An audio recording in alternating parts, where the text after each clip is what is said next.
Hi there and welcome back to my travel blog. I am in Sangklaburi, Thailand at the moment at the Baan Urak bakery, just about to have dinner with some of my ISV volunteer group.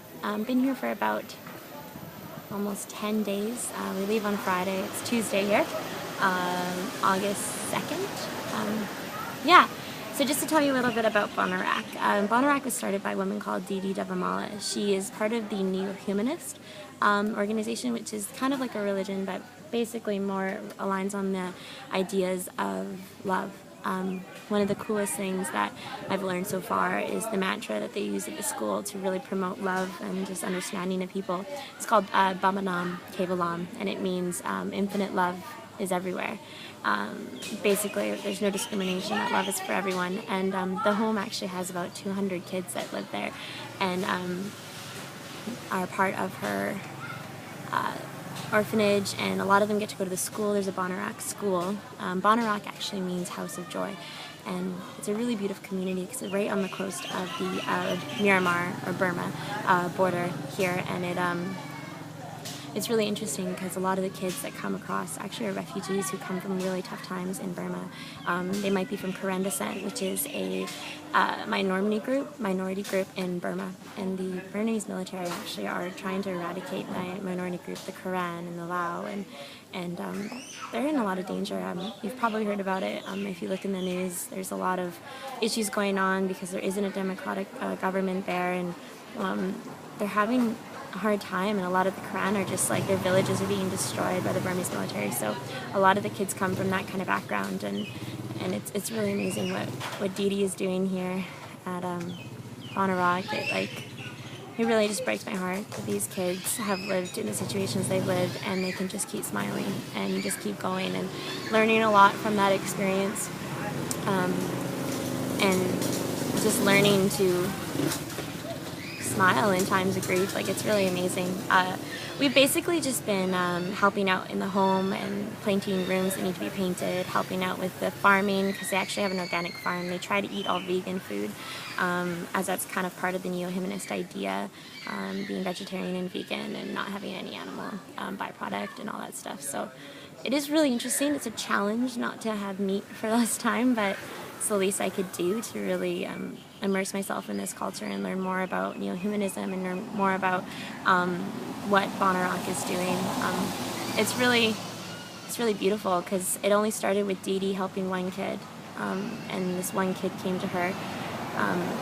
This woman said, "You need to take my baby," and she helped the kid. And then another person came to her and said, "This baby needs a home. Her mom and dad are gone." And then so she took her in, and it just grew from there. And every time Didi just kept sharing her wealth, sharing whatever she was given, and every time God provided, every time God gave her the needs necessary to help out another kid. And it's amazing that now she has 200 kids, and she's just being supported by all these different people and organizations, helping her show love to these kids who really deserve it.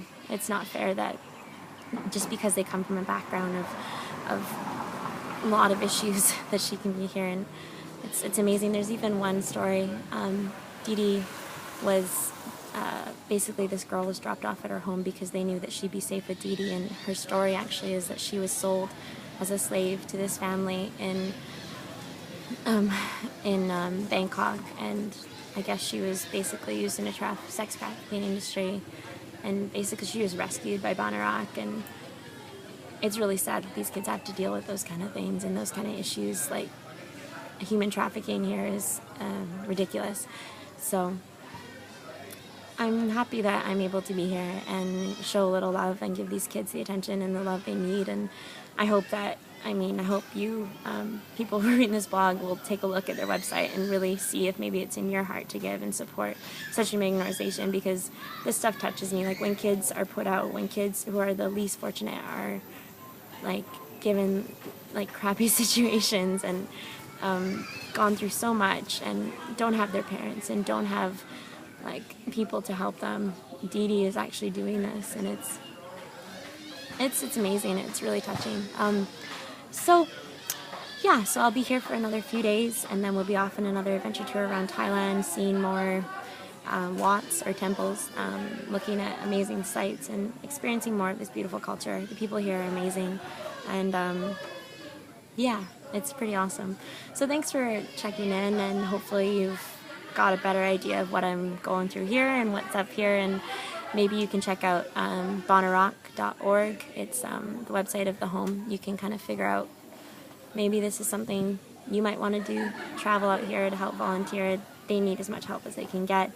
Or maybe just donate. You can actually sponsor children within the home so that they can get the education they need and the medicine and everything. And this is how she is able to help, is because of people who say, no, this injustice can't happen anymore and I want to help. So it's amazing that she's been able to get so much support, and I'm happy to be here to help.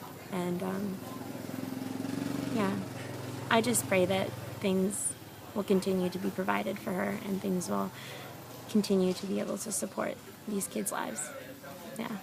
I think that's it. It's been a while. So thanks for checking in, and hopefully you get an idea of what's up and what I'm going through, and yeah, I'll check back later, probably after the adventure tour, let you know what's going on and what I've learned while I'm there, and then I'll have an extra couple weeks in Thailand to kind of see it from a different perspective. And then I will be in Korea for a week and back to Victoria for Vanessa's wedding, my sister. So, till next time, peace.